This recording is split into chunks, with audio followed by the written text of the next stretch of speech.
one of our listeners called me to tell me that they have a friend who works at we'll call it a top 100 accounting firm. This is one of the largest accounting firms. You know what? It's even bigger than that. It's a top 25 accounting firm. Don't want to get too specific because I don't want to identify them. This person works at a top 25 accounting firm. This is a firm that took on private equity money. They are now owned by private equity. And they did that thing where they split the firm in two. You create a non-CPA entity that does everything but assurance, and you have the CPA firm that just does the audit. And they share a name, they share a website, but they're two legal entities. And that's how you get around this non-CPA firm ownership, all the red tape of being a CPA firm, et cetera. It's been done for decades, and they did it. The AI CPA even supports this and has help guides as to how to do this for firms, right? So this person who works at this firm that took on the PE money, they're a CPA. And they were told to stop using CPA in their email signature and to even take it off of LinkedIn. Why?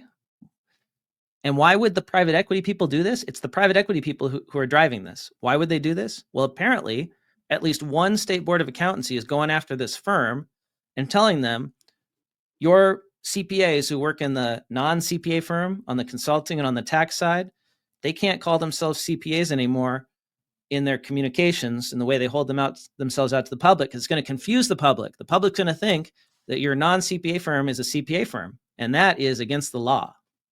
That's crazy. Look at all the insurance salespeople and financial planners that became a CPA once, and they have their CPA designation, but they're not really practicing, and they use CPA. But this is very interesting that a society is going after this. Essentially, it's a firm, or they're going after the PE company, but they're going after the firm. Well, they're going after the firm, and they're telling the firm, you can't have your people using CPA.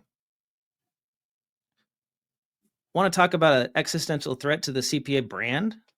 When CPAs can't call themselves CPAs anymore? Because the State Society of CPAs says they're not allowed to call themselves a CPA. Well, it's the board of accountancy. Or board of accountancy, yeah.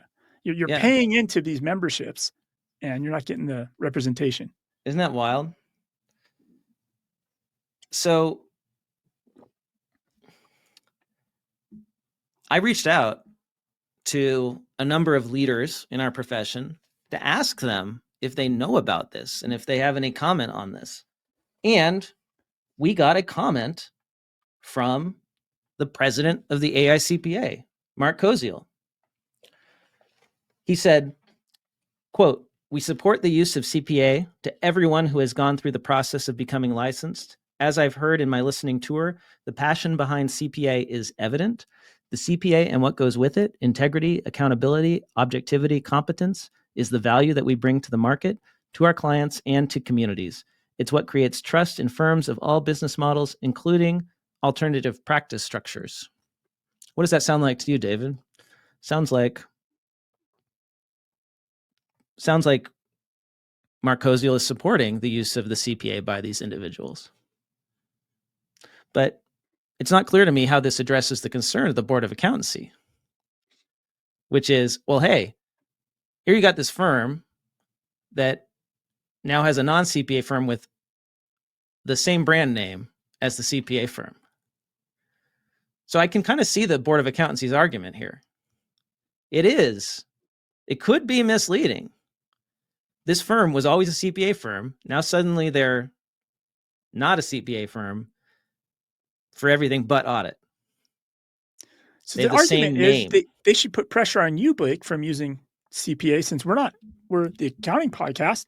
We're not a CPA firm. People could get confused because you're Blake Oliver CPA. It's the exact same thing. It's the same argument this society is making. The Board of Accountancy is making. Not quite, because I'm not providing accounting services to the public. So I'm not in public practice. So I can call myself a CPA and give you all of my opinions, and that's fine. But if I'm providing accountancy services to the public and I use the CPA, is that, if I work in one of those alternative practice structure firms, is that creating a misleading impression. And whether or not it is, I just think it's insane that you have a state board of accountancy that wants to reduce the number of people who are using the CPA, like literally reducing the value of the CPA because now I can't use it if I don't work for a CPA firm. Or are they going to make all these alternative practice structure firms change the name? That would be another solution.